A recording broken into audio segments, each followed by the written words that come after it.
Bien le bonjour, bienvenue à cette nouvelle capsule dans le cadre du cours SCT 4064.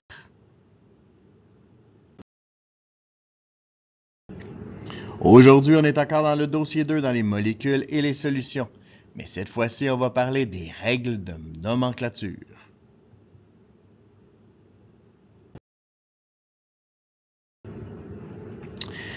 Ce que vous avez ici à l'écran, ce sont toutes la même molécule.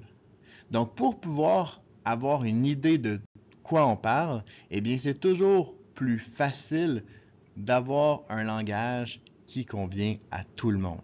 Et c'est là qu'on va établir des règles de nomenclature pour être sûr de ne pas s'y perdre.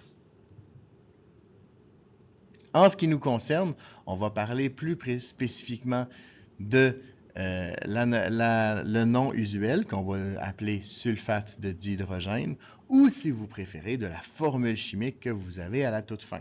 Ce sont les deux appellations qu'on va utiliser.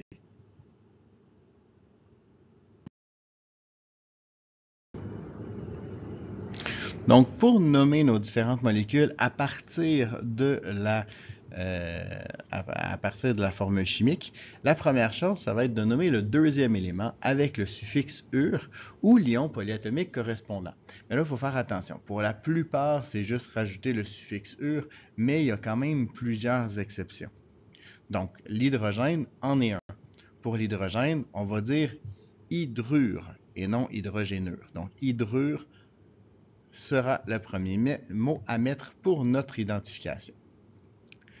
Le deuxième élément, ça va être d'aller ajouter le de. Donc, hydrure de carbone, parce que le carbone est mon premier élément.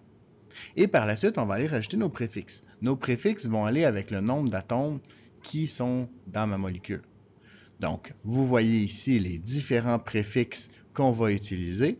Dans notre cas, on va avoir 2 carbones et 4 hydrogènes. Donc, pour le 4 hydrogène, je vais aller chercher le tétra. Et pour le 2 carbone, je vais aller chercher le di. Ça va donc me donner tétrahydrure de dicarbone. Deuxième exemple. Donc, au niveau de notre deuxième exemple, on va commencer par nommer notre deuxième. Dans ce cas-ci, on a un ion polyatomique qui est du phosphate. Donc, ça va nous donner notre phosphate de sodium. Parce que c'est du sodium qu'on a, le Na, c'est du sodium. Sauf que là, j'ai 3 sodiums, donc je vais dire du phosphate de trisodium. Faites attention, ce n'est pas du tétra, là, parce que dans l'ion phosphate, j'ai déjà 4 oxygènes. Donc, il n'y aura pas de tétra là.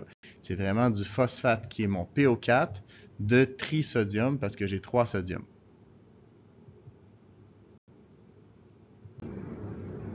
Et c'est donc ce qui met fin à cette très courte capsule. Vous êtes maintenant les experts en nomenclature. À vous de surpasser le maître.